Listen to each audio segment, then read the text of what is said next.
So, to be honest with you, I really didn't plan on uploading any video for this afternoon because sometimes on Sundays I don't upload at all.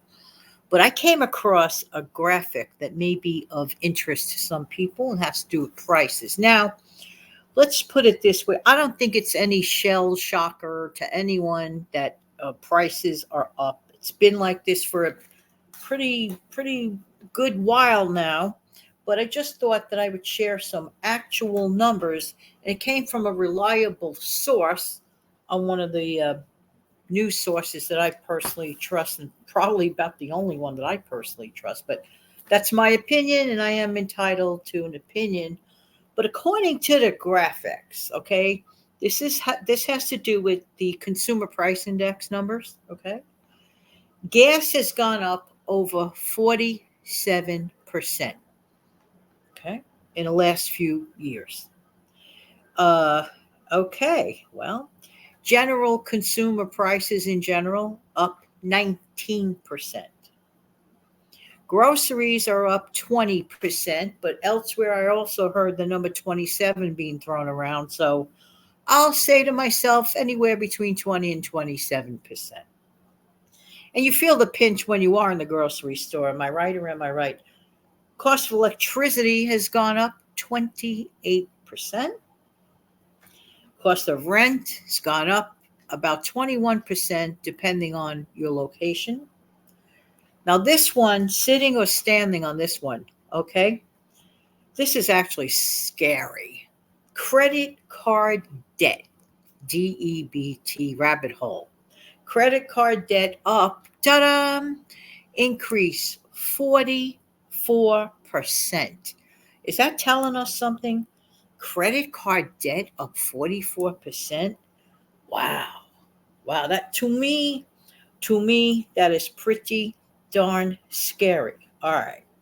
Now, earnings, okay, conversely, okay, earnings are actually down from about 1.93% in the negative. So it's not an increase in earnings, negative, okay? So as these payments, these prices have gone up, the earnings have gone down. That is not good. So remember I mentioned to you recently in one of my videos, when I make any sort of a decision in life, I look at track records, okay? For example, let's say I bought a coffee maker and it gave me really, really excellent service for a number of years, okay?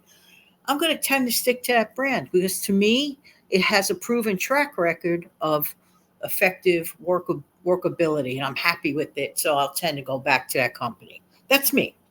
Or other decisions that I make. I look back at track records, okay?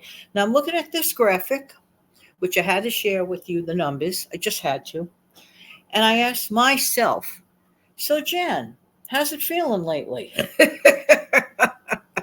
Is this working for you, these numbers that I just read? I don't know about you, but it didn't work for me. I had to make a lot of cutbacks in the last 4 years. Excuse me, just like many other people, because I have certain goals. I want to continue on my certain goals, but to say it has not personally affected me would be a lie. That would be a bold-faced lie. I think it affected a lot of people who wants to admit it, who don't want to admit it, all right? But these numbers are staggering. So once again, I ask myself, I look at the track record, I look at these numbers. Do I want more of the same or do I want to change? That question, I know the answer. But I'm pointing these things out for people who are still in the deciding of, do you like these numbers? You're okay with this? You want part two, part three, part four, part five? Hey, you know, all I know is this, these numbers are staggering. Am I surprised? Not really. I personally am not surprised. Perhaps some people are surprised by them. Perhaps they are. All right, everybody. Just thought I'd put this out there. Have a great day. Take good care of yourself and your wonderful family.